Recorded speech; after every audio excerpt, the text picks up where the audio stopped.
Puji Tuhan, haleluya. Salam Bapak Ibu saudara-saudara ini berkati Tuhan. Salam jumpa kembali bersama dengan saya lewat video khotbah pada hari ini. Kita bersyukur boleh bertemu kembali pada hari ini, tentunya atas kasih dan anugerah Tuhan. Bapak Ibu saudara-saudara yang diberkati Tuhan, mari sebelum kita mendengar firman Tuhan, kita mau siapkan hati dan pikiran kita untuk diisi ditaburi kebenaran firman Tuhan, dan kita minta tuntunan pimpinan Tuhan supaya menolong kita agar kita boleh mengerti, memahami pada waktu kita mendengar firman, dan kita ditolong olehnya untuk melakukan firman-Nya, dan juga hamba-Nya diurapi dengan urapan yang khusus. Mari kita berdoa. Bapa di surga, kami datang kepadamu mengucap syukur buat hari ini. Tuhan telah beri kesempatan kepada kami kembali untuk mendengar firman Tuhan. Kami mau siapkan hati dan pikiran kami sungguh-sungguh untuk diisi ditaburi kebenaran firman Tuhan. Di hari raya Paskah ini, kami boleh terima berkat kemenangan dari Tuhan. Urapi hamba-Mu dengan urapan yang khusus. Di dalam nama Tuhan Yesus kami berdoa. Amin. Bapak Ibu saudara-saudari yang dicintai Tuhan, senang sekali bisa jumpa kembali dengan Bapak Ibu saudara-saudari sekalian pada hari ini. Tentu kalau kita masih bisa bertemu kembali karena kasih dan anugerahnya Bapak Ibu saudara-saudari yang diberkati Tuhan. Saya senantiasa berdoa buat Bapak Ibu saudara-saudari sekalian dimanapun Bapak Ibu saudara-saudari berada. Tuhan Yesus senantiasa menolong, memberkati, menyertai apapun yang Bapak Ibu saudara-saudari kerjakan, semuanya boleh berhasil dan nama Tuhan ditinggikan, dimuliakan. Bapak Ibu saudara-saudari juga senantiasa berada dalam perlindungan, dalam penyertaan dan pemeliharaannya, dan juga kita semua diberikan tubuh yang kuat dan sehat dari Tuhan.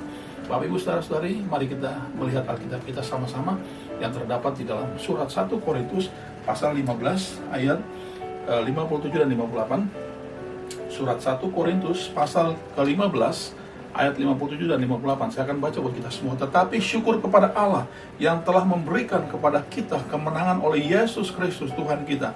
Karena itu saudara-saudaraku yang kekasih, berdirilah teguh, jangan goyah, dan giatlah selalu dalam pekerjaan Tuhan, sebab kamu tahu bahwa dalam persekutuan dengan Tuhan, jerih payahmu tidak sia-sia. Bapak Ibu saudara-saudari yang dikasihi Tuhan, ini surat yang ditulis oleh Rasul Paulus kepada jemaat di kota Korintus pada waktu itu, agar supaya mereka tetap berdiri teguh, tidak goyah, dan mereka boleh selalu giat dalam pekerjaan Tuhan.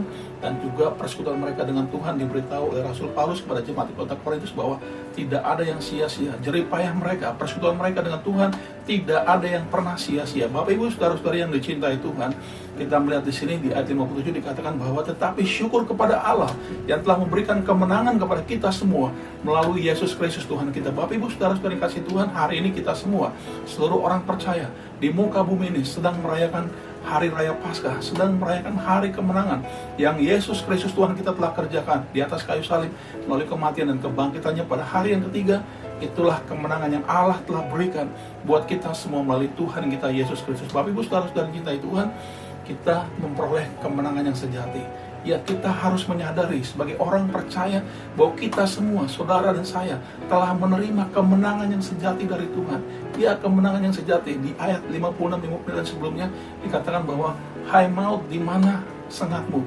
Ya, bahwa maut telah dikalahkan melalui kebangkitan Tuhan Yesus Kristus, dan juga kuasa dosa itu, hukum Taurat, telah dikalahkan oleh Tuhan Yesus Kristus melalui kematiannya di kayu salib. Bapak Ibu saudara-saudari yang dicintai Tuhan, ini adalah kemenangan yang sejati yang Allah berikan buat kita melalui kematian dan kebangkitan Tuhan kita Yesus Kristus. Bapak Ibu saudara-saudari yang diberkati Tuhan, oleh sebab itu melalui kematian dan kebangkitan Tuhan, kita dihimbau, diingatkan, didorong untuk lebih lagi berdiri teguh, tidak goyah terhadap hal apapun yang menggoncang kehidupan kita.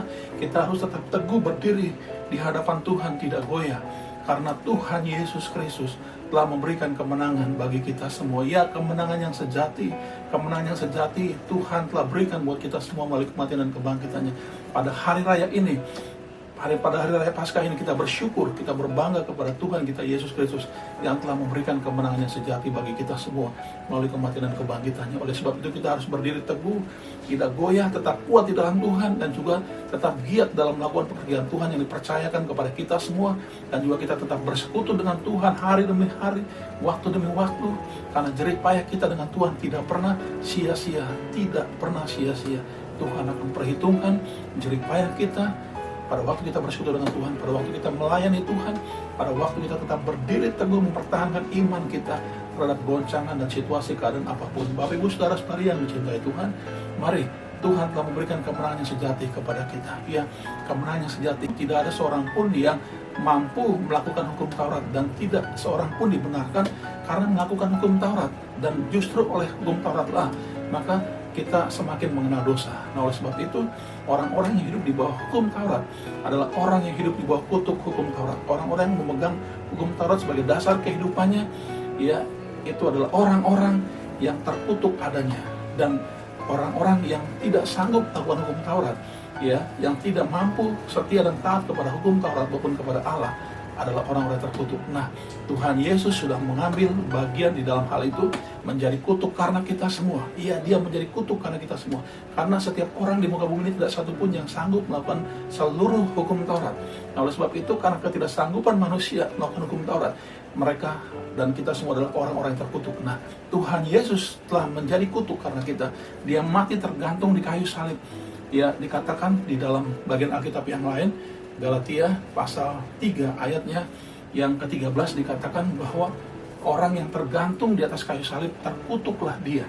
Ya, terkutuklah orang yang tergantung di atas kayu salib. Nah, Bapak Ibu saudara-saudara yang kasih Tuhan, saya katakan tadi bahwa kuasa dosa itu adalah hukum Taurat. Nah, oleh sebab itu, orang tidak dapat melakukan hukum Taurat dengan kekuatan kemampuannya sendiri. Dengan kedagingan tidak dapat melakukan hukum Taurat. Nah, oleh sebab itu, orang yang tidak mampu melakukan hukum Taurat, tidak setia, tidak taat melakukan hukum Taurat adalah orang terkutuk. Nah, Tuhan Yesus sudah mengambil bagian, menggantikan kutuk kita. Ya, harusnya kita yang tergantung di atas kayu salib. Tetapi Tuhan Yesus mau gantikan kita tergantung di atas kayu salib. Dia mati di kayu salib. Itu adalah penebusan Tuhan terhadap dosa-dosa kita. Bapak Ibu saudara yang kasih Tuhan, dikatakan bahwa kuasa dosa yaitu hukum Taurat. Nah, kita yang terkutuk ini, Tuhan Yesus sudah ganti tempat kita di kayu salib. Ya, ada tertulis bahwa terkutuklah orang yang digantung di kayu salib. Tuhan sudah ambil bagian menjadi kutuk karena kita. Itu yang Tuhan Yesus kerjakan bagi kita semua. Nah, oleh sebab itu juga dari dosa punya sengat maut, yaitu dosa. Sengat maut adalah dosa yang mengakibatkan orang akan binasa selama-lamanya. Pada waktu orang tidak mampu melakukan hukum Taurat dan mereka berdosa, mereka mati, mereka binasa seterusnya dalam api neraka. Tetapi Tuhan Yesus sudah bangkit dari maut. Dia menang atas maut. Dia kalahkan sengat maut, yaitu dosa, dan juga dia kalahkan kuasa dosa, itu hukum Taurat. Oleh sebab itu saya mau katakan itu semua adalah kemenangan sejati yang Tuhan berikan buat kita semua yang tidak sanggup melakukan atau memperoleh itu semua. Tapi Tuhan telah berikan secara cuma-cuma, secara gratis buat kita. Pada hari ini kita semua merayakan hari kemenangan, hari raya Paskah, di mana Tuhan sudah mati dan bangkit bagi kita. Oleh sebab itu kita diminta melalui surat ini yang Rasul Paulus anjurkan kepada jemaat di Korintus maupun buat kita semua, supaya kita tetap berdiri teguh dengan kuat, tidak goyah, dan juga giat selalu dalam pekerjaan Tuhan yang dipercayakan kepada kita. Dan juga kita mau tetap bersekutu kepada Tuhan hari demi hari, waktu demi waktu, karena jerih payah kita dengan Tuhan tidak pernah sia-sia. Tuhan Yesus berkati kita semua dan tolong kita semua. Mari kita berdoa. Bapa di surga, terima kasih buat firman yang kami dengar pada hari ini. Kami diberikan kemenangan yang sejati, yaitu Tuhan Yesus telah gantikan kami di kayu salib secara terkutuk, menjadi kutuk karena kami. Dan kami semua orang yang percaya tidak sanggup melakukan hukum Taurat dan kekuatan kami sendiri. Tuhan Yesus telah ambil alih itu di atas kayu salib. Dan juga kami tidak mampu mengalahkan maut. Hanya Tuhan Yesus yang pernah bangkit dari maut dan sudah bangkit dari maut. Oleh sebab itu Tuhan sudah kalahkan sengat maut, yaitu dosa. Dan juga Tuhan telah kalahkan kuasa dosa, itu hukum Taurat. Terima kasih Tuhan. Tolong kami semua, mampukan kami untuk melakukan firman-Mu. Di dalam nama Tuhan Yesus kami berdoa dan bersyukur pada hari ini. Amin. Shalom, puji Tuhan, haleluya. Tuhan tolong kita semua. Selamat Hari Raya Paskah. Tuhan Yesus memberkati kita semua. Amin.